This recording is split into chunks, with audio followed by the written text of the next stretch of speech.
Well, hello everybody. Welcome back to G-Bear's Off-Grid Ways, a homestead in the desert. And let me clear my throat here a minute. What we're looking at here is Lucky 7, kind of tilted over a little bit. All right, this is Andy's railing. And yeah, I got my van parked here because I got water delivery. Had to get the van out of the way so he could get through. So I drilled a hole with my auger. I got it set in the hole, ready to be concreted, but I got to go buy some concrete. So this is going to be up like this, and it is right now just perfect right height. So when he comes out of his motorhome, he'll have a nice handrail to grab onto here, step down onto his nice little step, and a little hook on the end there where he can hook the leash for his little dog when the dog wants to be outside and not cooped up inside the motorhome. All right, so I got it leaning like this for right now so it doesn't slam down against anything. All right, so let's move on. We got a little bit to cover here. Today is a hydrated homestead. Hey, that's a good G-Bear's hydrated homestead. All right, I got those two totes with the final of the water from the truck, and they're a little bit low, but that's okay. That gives room in case it rains on Sunday, Monday. I doubt it will, but just in case. Everything down there is full. All those barrels, all those totes, everything is topped off. And we're going to head back up to the main water tank, which is also topped off. And as you can see, the water truck tire marks here. He really was carrying some weight, and he tricked me. He came out with a newer truck than he normally comes out with. And instead of 3,700 gallons, he came out with 43 or 4,400. I think it was 4,350 is what he said. So he did leave with some water because he tricked me. I would have had enough room to take it all, but he tricked me. Oh, that's okay.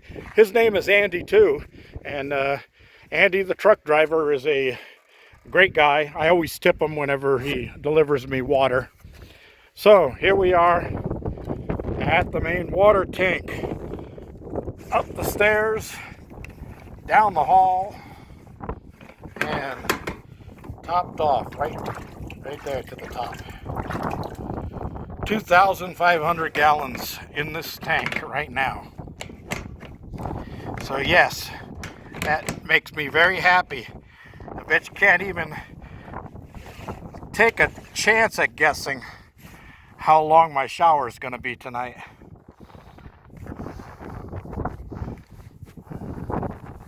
Gotta make sure that's locked down so no bugs get in. Remember, I put those little filters in there so that the bugs can't crawl through that air gap. And I notice I still got the, excuse me while I lay down here and take a break. I got the air vent opened on my blue barrels because those fill up at the same time as the main tank. All right. So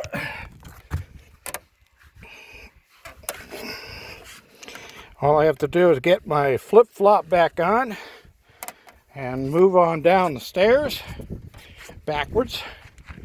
It's an escalator. Yeah, this is a leak in his pump. When he runs the pump on the truck, it squirts a little water out at the bottom if it comes under pressure. But 3 gallons probably the whole time he's here. Not a big deal. That's ant food. All right, we're going to cut through the shop here. Wow, look, there's an opening all the way through the center. Isn't that something?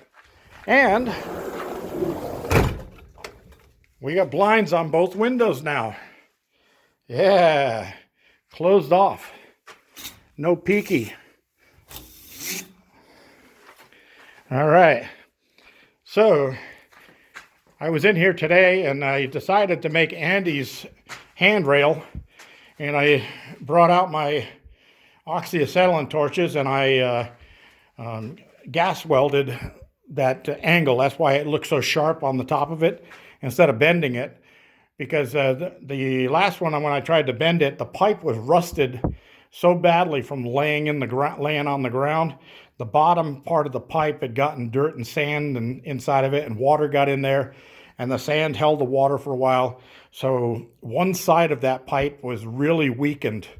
So when I tried to bend it in the bender, it just kinked, and not fun. So I decided to I used part of that pipe, I cut it off, and I had another piece sitting in a trash barrel out there, a short piece, so I cut that off, and I used my metal cutoff saw here.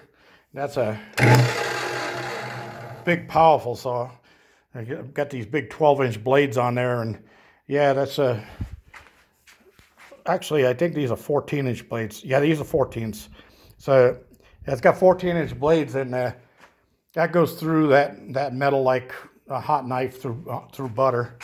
And here's some of the pieces that I cut off of the pipe, and you can see the rust inside there. That was part of the pipe that came from Andy's original bend pipe, and that's another one right there. It was really weakened on the inside, and it kinked just without warning. The other one that I did for the other motorhome, that pipe was in good shape, so it didn't kink hardly at all. It's got a couple of little wrinkles in it, but hardly any kinking at all. So that one came out great. All right, so here we are, cleaned up. You notice that I took all the extra sliding glass doors that were all rotted. I took all the glass apart here, and I got them stacked against the wall. Some of these are double thick panes, gas filled with low E, and they're solar protectant. So 2 of those plus 2 single glazed or single panel pieces are in that stack right there.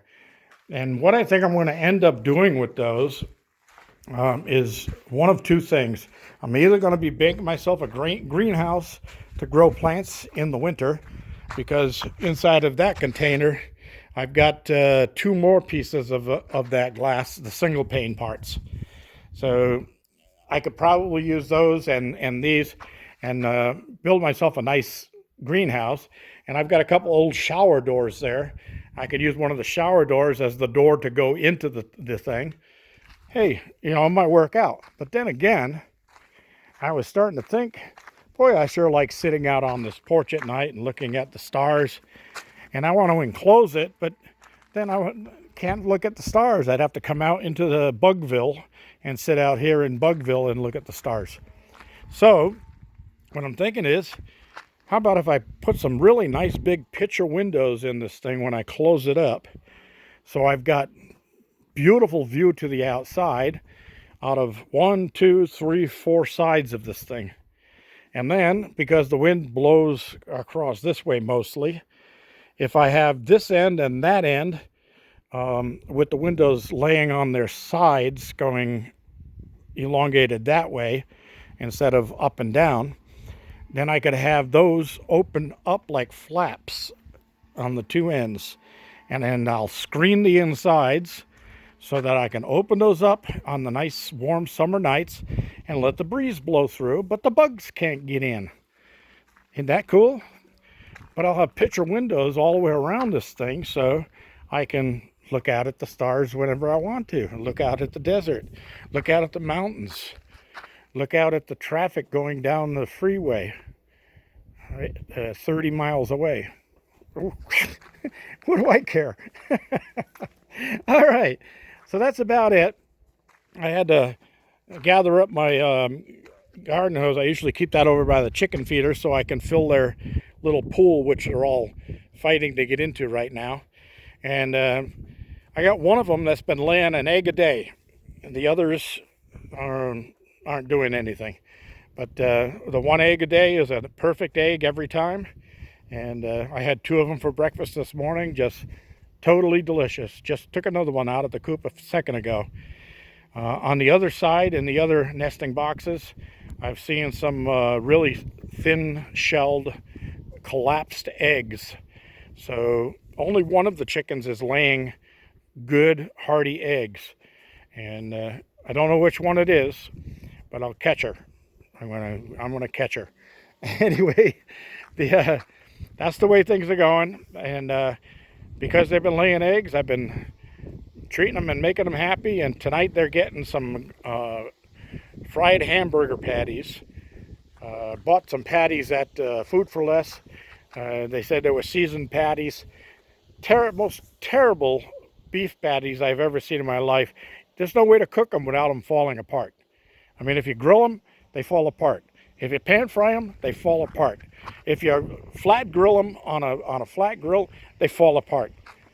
I mean, and literally, it just pick it up and it's just like ground hamburger just falling all over the place. They will not hold together. So I decided what I do is for treats, I fry those up, cool them down, and then feed them to the chickens for protein. Hey. And boy, do they love that beef. When I throw that in there, they go crazy, running all over the place for it. All right, as you see, everything's filled up down there. And I'm going to cut this one off right now, go inside, pour myself a cold one on the rocks, get ready to make my dinner tonight. It's going to be trout with corn on the cob. It's going to be an easy one for me tonight. And it's cooled down to about 101 degrees now, so I can relax. And then I'm going to go in and take a nice long shower. Anybody guess how long my shower is going to be? Even I don't know. But put your guess down in the comments, and I'll let you know who wins by tomorrow afternoon when I shoot my next video. G-Bear, reminding you, give me a thumbs up down there. Don't forget to subscribe if you haven't already. Click share to share this with your friends. You can share it through social media, YouTube, email, any way you want once you click share. Okay, then you just choose it from the chart that comes up. You just choose the type of social media you want to use to share it with. You can also download it, so you can have it right on your computer, download it, and then burn a CD or a DVD and save the information for later. There's going to be some how-to videos coming up that you might want to save and put those away so you can plug them in later down the line, especially for those people that are future off-gridders and homesteaders themselves. You might want to do that. All right, G-Bear signing off.